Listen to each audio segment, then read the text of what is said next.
سلام تماشابینان گرامی، خلاصه خبرهای مهم 4 ایون تاجیکستان و منطقه را از پایگاه خبری بامداد برایتان پیشکش میکنیم. شروع میکنیم از یک نگاه کوتاه به سرخط خبر مهم روز در این برنامه. سخنرانی رستم امامعلی در الماتا: افغانستان باز به لانه تروریسم تبدیل یافته است. قتل بیرحمانه 6 عضو 2 عائله در یک شب در کون بادام چی میگذرد؟ در خوالینگ خوانندگان معلمه را زدند و مدیر مکتب را. پیشگیری از قاچاق 1300 تلفن در مرز با تاجیکستان. و اکنون تفصیلات خبرها.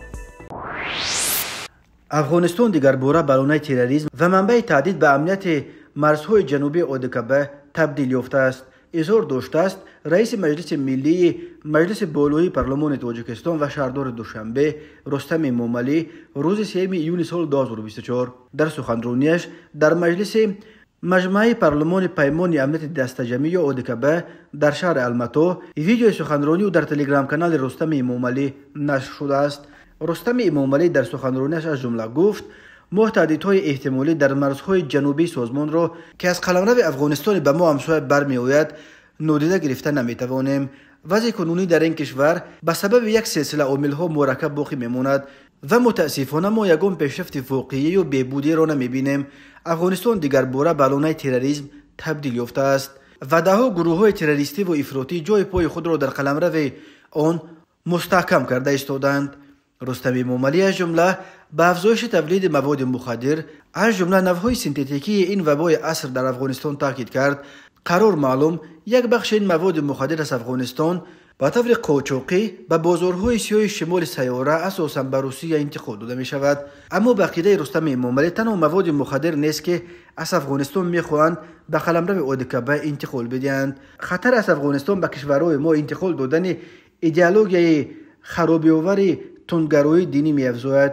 امروز در افغانستان بیش از 1000 مدرسه دینی عمل می‌کنند که اکثرش در ولایت‌های مرز با مرزهای جنوبی آدکبه جایگیر شده‌اند. در این مرکزها تروریستان مرگ طلب را آماده می‌کنند. اظهار داشت رئیس مجلس ملی تاجیکستان. به عقیده رستم امامعلی ادامه چنین وضع در افغانستان برای منطقه آدکبه می‌تواند پیامدهای منفی درازمدت داشته باشد. وی در این راستا تصویب و اجرای من بعد برنامه بین دولتی آدکبه جهت تحکیم مرز تاجیکستان با افغانستان را که فعلا در مرحله امضا قرار دارد سری وقتی نامید. رستم امامعلی در ادامه سخنرانیش به موضوع امنیت اطلاعاتی پرداخت و تاکید کرد که گروه‌های مختلف تروریستی و اکستریمیستی برای رسیدن به هدف‌های خرابی‌آور خود هرچه بیشتر از تکنولوژی‌های اطلاعاتی و مخابراتی استفاده می‌برند. آنها توسط شبکه‌های اجتماعی و سگمنت‌های دیگر اینترنت معرکه‌های گسترده تبلیغاتی را به راه انداختند. هدف آنها به جامعه‌های ما تحمیل کردن ایدئولوژی سوزنده‌شان و جلب شماره هرچی بیشتر طرفداران از حساب شهروندان ماست. اظهار داشت رستم امامعلی. او در این راستا تقویت مبارزه مشترک از جمله در چارچوب آدکبه بر ضد تهدیدها و چالش‌های معاصر و از بین بردن این تهدیدها را مهم نامید. رستم امامعلی 36 سال دارد. پسر کلانه پرزیدنت کنونی تاجیکستان امامعلی رحمان از سال 2017 شهردار دوشنبه و سال 2020 همزمان رئیس مجلس ملی مجلس بالای پارلمان تاجیکستان است. رستم امامعلی را وارث احتمالی کرسی پرزیدنتی پدرش می‌شمارند. چنین نقشه انتقال قدرت از پدر به پسر در دایره‌های حاکم تاجیکستان سال‌های زیاد باز بررسی می‌شود، ولی هر دفعه به دلایل‌های گوناگون اجرای این نقشه به عقب گذاشته می شود. ناظران امور بر اینند که یک سبب اساسی خود پرزیدنت کنونی امامعلی رحمان است که هنوز عزم و اراده و میل کافی برای سپردن کرسیش را نشان نمیدهد، حتی به پسر خودش. شب 28 به 29 مای سال 2024 در جماعت به نام لاهوتی در کنار شهر کون بادام 6 عضو 2 عائله به طور بیرحمانه کشته شدند. این حادثه مودش نگرانی‌ها و سر و صدای زیادی را در بین مردم به پا کرده، از جمله آوازه‌ها را درباره گویا پیدا شدن منیک در کون بادام به وجود آورده است. بنا به تصدیق رسمی ریاست کارهای داخلی ولایت سوخت، شب 28 به 29 مای در دهه جهانزیب جماعت لاهوتی یک عائله تاجیکو و در دهه سنجزار یک عائله قرغز تبار کشته شدند. به گفته ساکنان در دهه جوانزیب قاتل یا قاتلان شب سه‌شنبه به چهارشنبه محبوبه احمدوی 38 ساله و دو فرزند نابالغ او دخترش نازنین احمدوی 16 ساله و پسر 14 سالش دمیرجان احمدوف را به هلاکت رساندند. محبوبه احمدوی در بنگاه طبی دهشان باعث همشیره طبی کار میکرد. شوهر او بهادر احمدوف در آن شب نحس در مهاجرت کاری در روسیه قرار داشته است. همین طور آن شب قاتل یا قاتلان در دهه سنجزار معاون مدیر مکتب رقم 28 این دهه زلخا ابراهیموف 54 ساله، برادر 46 ساله او عبدالفتاح ابراهیموف و همسر برادرش قربانگل ابراهیموف 45 ساله را به قتل رسانیدند. آنها قرقسته بار بودند. آن شب در خانه احمدوف 3 کودک جمله یک طفل 8 ماهه نیز بود، ولی به فرق از خانواده ابراهیموف که دو فرزند نابالغشان را هم کشتند، کودکان عائله احمدوف را دست نرسانیدند. تفصیلات دیگر این قتل ها دسترس نیست. مقامات با تصدیق خبر کشتار 6 نفر اکتفا کرده در این باره به دلیل خللدار نکردن جریان تفتیشات یگان شرح بیشتر نمیدهند. معلوم نیست که تفتیشات آیا کدام فرضیه ها را در رابطه به این جنایت سنگین تحقیق کرده ایستاده است و آیا یگان گمانبر دستگیر شده است یا نه. راننده های تاکسی هایی که در این مسیر و راههای اطراف مسافر میکشانند به پایگاه خبری بامداد نقل کردند که همه آنها را در رابطه به این حادثه های آدمکشی بازپرسی کردند و از جمله در این باره پرسیدند که آیا در عرفه این حادثه یا بعد آن در گرد و اطراف جماعت به نام لاهوتی یگان نفر شبهه برانگیز را ندیدند. گفتنی است در وقتهای آخر در کون بادام چند کشتار گروهی رخ داد که هر کدامش در بین ساکنان سر و صدای زیاد به پا کرده بود. از جمله شب 16 به 17 اپریل سال 2024 در جماعت به نام غفورجان اورتیقوف در کنار شهر کون بادام جسد زن و شوهر را در خانه‌شان با نشانه‌های یقینا مرگ مجبوری پیدا کردند. روز 3 مارس سال 2024 باشد محیدین بوی شریپوف 65 ساله شهر کون بادام با اچام در منزل استقامتیش با بیرحمی مخصوص بارای بوغی کردند و به هلاکت رسانیدن همسرش میرم شریپوف و کیرینش فیروزه شریپوف و نبیره‌هایش ابوبکر خواننده صنف 3 و عزیزه خواننده صنف 1 بازداشت شد. گفته میشد که محیدین بوی شریپوف مریضی روانی دارد. در پایان سال 2023 باشد شهریار نورماتوف ساکن 32 ساله ساکن کون بادام با اچام با 136 ضرب کرد با بیرحمی مخصوص کشتن مادر 65 سالش دستگیر شد. مادر او حلیمه جان نورماتوف از سال 1993 بیش از 30 سال باز از بیماری روحی رنج میکشید. تماشابینان عزیز، یادآور میشویم خلاصه مهمترین اخبار تاجیکستان را از پایگاه خبری بامداد تماشا دارید. برنامه را ادامه میدهیم. در یک ماه اخیر درباره دست کم 3 حالت لطکوب آموزگاران خبرها به دست رسید. در شهر باختر 2 جوان معلمه را از درس برآورده در سن مکتب در پیش چشم شاگردانش به قول جزا دادند.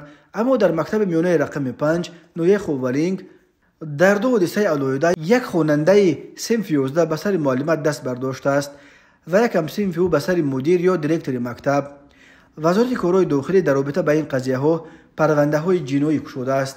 وزارت معارف و علم گفته است بر اساس ماده 52 قانون معارف شأن و شرف آموزگار تحت محافظت دولت قرار دارد. بنا به گزارش از پلیوس طی یک ماه آخر در مکتب رقم 5 نویه خوولینگ 2 حالت لطکوب آموزگار و حتی دیرکتور مکتب به قید گرفته شده است. از جمله هفته گذشته خواننده صنف 11 مکتب رقم 5 با دیرکتور این مکتب مناقشه کرده است. تقای مراد خلف مدیر شعبه معارف نویه خوولینگ در صحبت با از پلیوس گفت روز 24 می سال 2024 اسلاموف علاوالدین دیرکتور مؤسسه با سبب بی‌ادبی کردن خط کننده او را سرزنش کرده است، ولی وی به جای آن که اصلاح شود برعکس بر سر دیرکتور دست برداشته است. در پی این حالت به ضد خواننده صنف 11 مکتب رقم 5 با اتهام اوباشی پرونده جنایتی بو شده است و تفتیشات ادامه دارد. غیر از این روز 15 اپریل سال 2024 خط کننده دیگر مکتب رقم 5 با آموزگار مؤسسه گوهربی دولت و دعوای لفظی کرده و در نهایت معلمه را لطکوب کرده است. به گفته تقای مراد خلف سبب دعوا و در نهایت به لطکوب گذاشتن خواننده هم در وقت تنفس بی‌ادبی کردنش بوده است. این مسئله در شعبه معارف نوعی خوولینگ مورد بررسی قرار گرفته، خط کننده از این مکتب اخراج شده است. قبلا ریاست کارهای داخلی ولایت ختلان روز 21 اپریل سال 2024 از بازداشت دو جوان افباش که معلمه مکتب میانه رقم 7 را در بین درس از صنفخانه بیرون برآورده در پیش چشم شاگردانش تعقیب و رتکوب کردند و به جریان درس خلل رسانیدن خبر داده بود.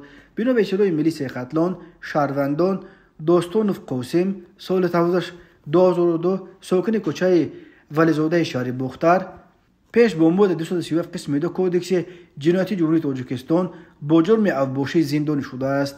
وایزاده اسامیدین سال 2002 ساکن کوچه ختلان شهر بختر از احساسات بلند افباشی به مؤسسه تحصیلات میانه عمومی رقم 7 شهر بختر حاضر گردیده آموزگار مؤسسه مذکور زیازاده را که به خوانندگان درس میگفت به دالان مکتب دعوت نموده نسبتش دشنام و خارطهای قبیه کرده و او را مورد لطکوب قرار داده است.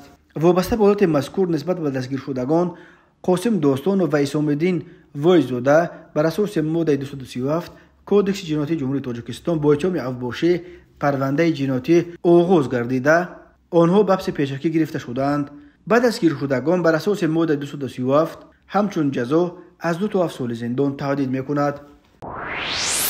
مرکز مطبوعات کمیته دولتی امنیت ملی قرقیزستان روز 1 یونیو سال 2024 خبر داد که طی ماه می سال جاری در مرز ولایت بادکند این کشور با ولایت سقوط تاجیکستان از قاچاقچیان بیش از 1300 تلفن موبیلی ارزش عمومیشان تقریبا 21 میلیون سوم یا $240,000 همچنین یک اسب، یک جیپ تمغه لکسوس و یک ماشین پر از شیرینی مصادره کرده شد. بنا به این منبع کارمندان امنیت امرا با مرزبانان قرقیز در حدود دهه دوستوک نویه لیلک از فعالیت شهروند قرقیزستان تا او سال 1995 پیشگیری کردند. او با ماشین مرسدس بنز پرینتر میخواست بیش از 1300 تلفن موبیلی را به قلمرو تاجیکستان قاچاق کند. گفته می شود که حالا چاره‌بینی‌های فوری و جستجویی جهت معین کردن تفصیلات این قضیه و شریکان تا او ادامه دارد. کمیته امنیت ملی قرقیزستان از جوابگری جنایی برای قاچاق مال و ملک محصولات به قلمرو کشورهای همسایه هشدار داد. همچنین از صدور چنین حکم دادگاه در رابطه با موردهای دیگر آشکار شده کوشش قاچاق خبر داده است. با قرار دادگاه شهروند قرقیزستان برای قاچاق یک ماشین شیرینی به تاجیکستان 100,000 سوم یا حدود $1,100 جریمه بسته است. شهروند قرقیزستان که میخواست یک ماشین تمغه لکسوس را ساخت سال 2000 را قاچاق کند به 1 سال شرطی محکوم شد. ماشینش مصادره کرده شد. ماشین خونده پورتر که با آن یک اسب را میخواستند به تاجیکستان برند نیز مصادره گردیده قاچاقبران را 60,000 سوم یا نزدیک $700 جریمه بستند. با قرار دادگاه اسب مصادره شده باید نابود کرده شود. یادآور شویم که قرقیزستان مرزش با تاجیکستان را از 20 ماه سال 2021 بلافاصله بعد زده‌خوردهای خونین در مرز این دو کشور برای روای ساکنان و ماشین‌ها بست و اینک 3 سال باز انتقال محصولات و روای مردم بین دو کشور رسما منع شده است. با گذشت 30 سال از سقوط اتحاد شوروی از 970 کیلومتر مرز تاجیکستان و قرقیزستان قریب 3/1 تعیین و علامتگذاری نشده است. در قطعه بحثی اساساً در مرز تاجیکستان با قرقیزستان هر سر چند وقت بر سر آب و زمین و چراگاه و راه مناقشه و رخ میدهند. این مناقشه و بعضا به تیرپرانی ها میپیچند و باعث هلاکت مردم از دو طرف میشوند. طی 2 سال 2021 و 2022 در نتیجه زده‌خوردهای مسلحانه در مرز دو کشور دست کم 240 نفر کشته شده، حدود 750 نفر از هر دو جانب زخمی شدند. ضمن برگزار نمودن چاره‌بینی‌های اپراتیوی جستجویی از جانب کارمندان میلیشیا معین کرده شد که مرد 37 ساله ساکن نویه دنغره که پیش با قسم دوم ماده 334 کودکس جنایتی جمهوری تاجیکستان سود شده است 21 ماه سال 2024 تخمین ساعت 12 در منزل استقامتیش واقع در جماعت دهات کورز نویه دنغره با مرد 32 و 36 ساله ساکنان همین نویه بین خود بحث و جنجال نموده. در وقت جنجال گمانبر شونده به غضب آمده با مشت بر روی مرد 32 ساله زده است. در نتیجه نامبرده به زمین افتاده جراحت‌های وزن جسمانی برداشته است. و در بیمارخانه بستری گردیده است. نسبت گمانبر شونده پرونده جنایتی با ماده قسم 1 ماده 112 کودکس جنایتی جمهوری تاجیکستان آغاز گردیده تفتیشات ادامه دارد. هنگام گذراندن چهاربینی اپراتیوی جستجویی از جانب کارمندان میلیسیا مرد 31 ساله ساکن شهر دوشنبه با گمان صادر نمودن کردار قلابی دستگیر کرده شد. گمانبر شونده 23 فوریه سال 2024 با روی فریب به باوری مرد 36 ساله ساکن پایتخت در آمده از او 3 عدد автомاشین های تمغه لکسوس و تایوتا را گرفته وعده داده است که در مدت کوتاه مبلغشان را برمیگرداند، اما نامبرده автомاشین های مذکور را فروخته مبلغ ها را به منفعت شخصیش صرف نموده است. از ضرر رسانده شده $96,000 امریکایی را تشکیل می‌دهد. از روی حادثه مذکور تفتیشات ادامه دارد. به شعبه وزارت کارهای داخله در نویه بلخی با عریضه زن 39 ساله ساکن نویه مذکور مراجعت نموده است که 23 می سال 2024 شخصان نامعلوم به طریق پنهانی به منزل استقامتیش در آمده از آنجا جواهرات گوناگون طلایی را دزدیده از جای حادثه غیب زدند. ضرر رسانیده شده 28,000 سامانی را تشکیل می‌دهد. در نتیجه گذراندن چهاربینی اپراتیوی جستجویی از جانب کارمندان میلیسیا زن 40 ساله ساکن امین نویه با گمان صادر نمودن جنایت دزدی دستگیر کرده شد. به شعبه وزارت کارهای داخله در شهر بختر با عریضه مرد 32 ساله ساکن نویه کوشانیان مراجعت نموده است که 2 می سال 2024 شخصان نامعلوم با روی پنهانی از داخل автомاشین شخصی تمغه اوپل استرا که در نزد بازار حاج شریف شهر مذکور به نظارت گذاشته شده بود 16,800 سامانی را دزدیده از جای حادثه غیب زدند. هنگام گذراندن چهاربینی اپراتیوی جستجویی از جانب کارمندان میلیسیا معاین کرده شد که این جنایت مذکور را مرد 26 ساله ساکن نویه دنغره که پیش با ماده 244 کودکس جنایتی جمهوری تاجیکستان صادر شده است صادر نموده است. اوید به این حادثه و تفتیشات ادامه دارد. تماشابینان عزیز و گرامی، این بود مرور به خلاصه چند خبر مهم امروز تاجیکستان. خبر و گزارش های بیشتر از تاجیکستان و درباره تاجیکستان و اطراف آن را در سامانه پایگاه خبری بامداد در این نشانه پیگیری نمایید: www.bomdad.com. خوش باشید.